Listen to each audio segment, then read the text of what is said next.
Imagine standing in a place where weather stations have recorded no rainfall for over 400 years, a place so extraordinarily arid that NASA tests its Mars rovers here, because the landscape genuinely resembles the red planet. Welcome to northern Chile's Atacama Desert, the driest non-polar desert on Earth. But far from being lifeless, this place harbors a remarkable story of survival, scientific discovery, and human ingenuity. Hi, this is Adaptive Earth, the channel where we explore the planet's most extreme landscapes and the people who live with them. From frozen mountaintops to flooded deltas, we uncover how geography shapes life and how life adapts in return. In today's journey, we'll travel across the Atacama Desert, a land defined by paradoxes.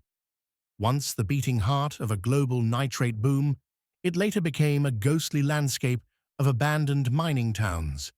Today, it hosts the world's most powerful astronomical observatories, searching the cosmos for answers about our universe's origins.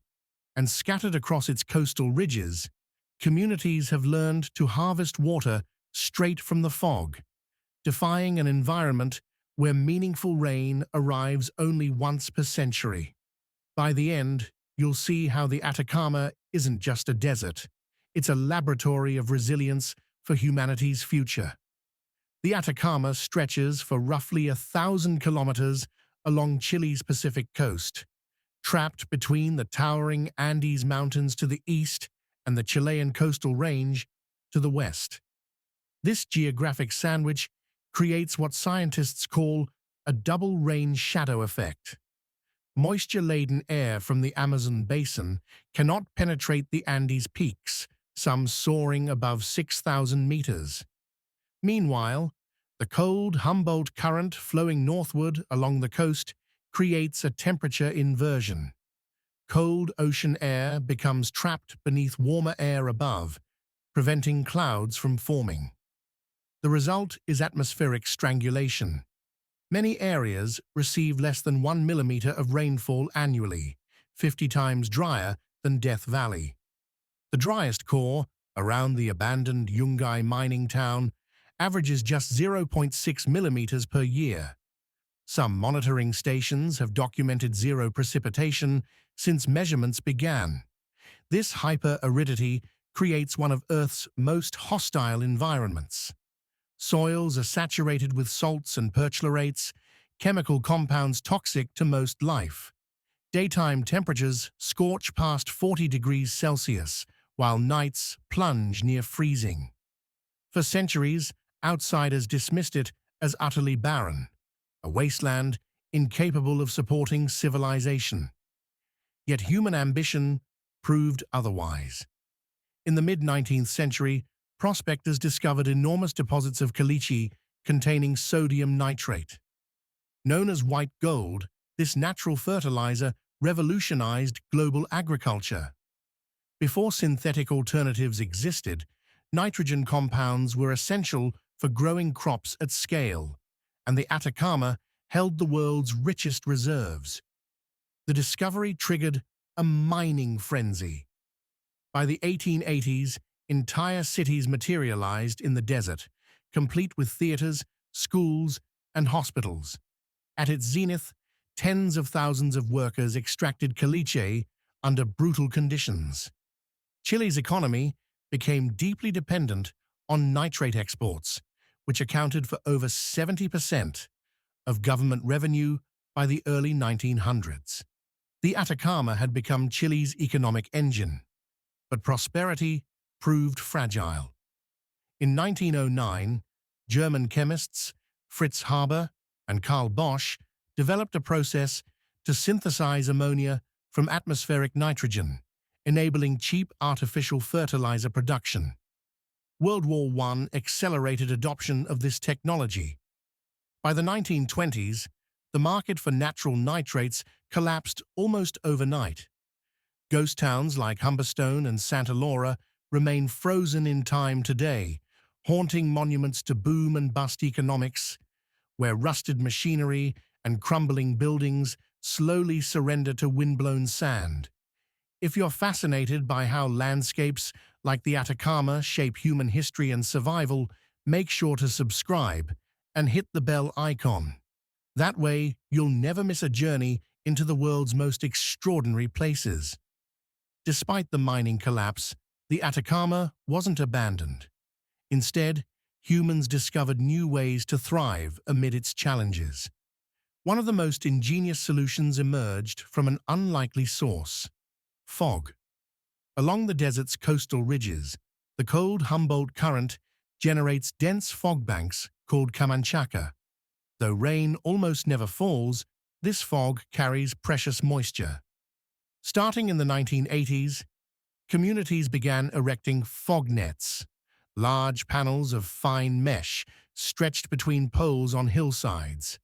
As camanchaca rolls through, tiny water droplets condense on the mesh and trickle into collection troughs below. The results have been transformative.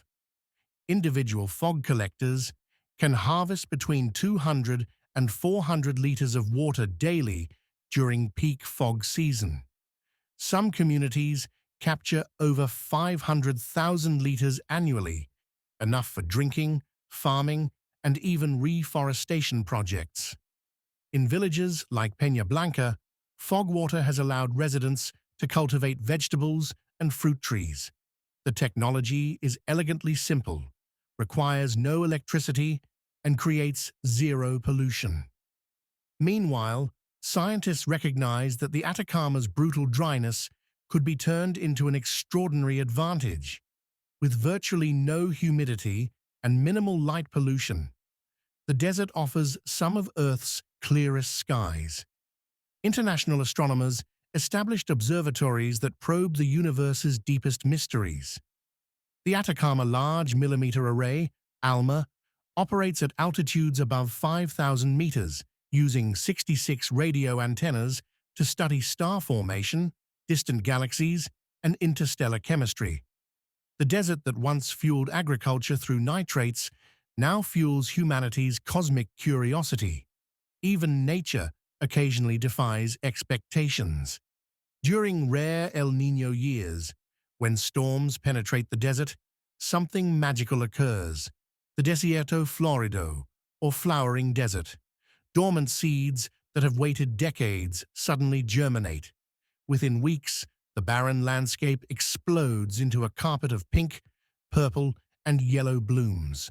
Over 200 plant species participate in this ephemeral display, creating a brief oasis of life before the desert reclaims its grip.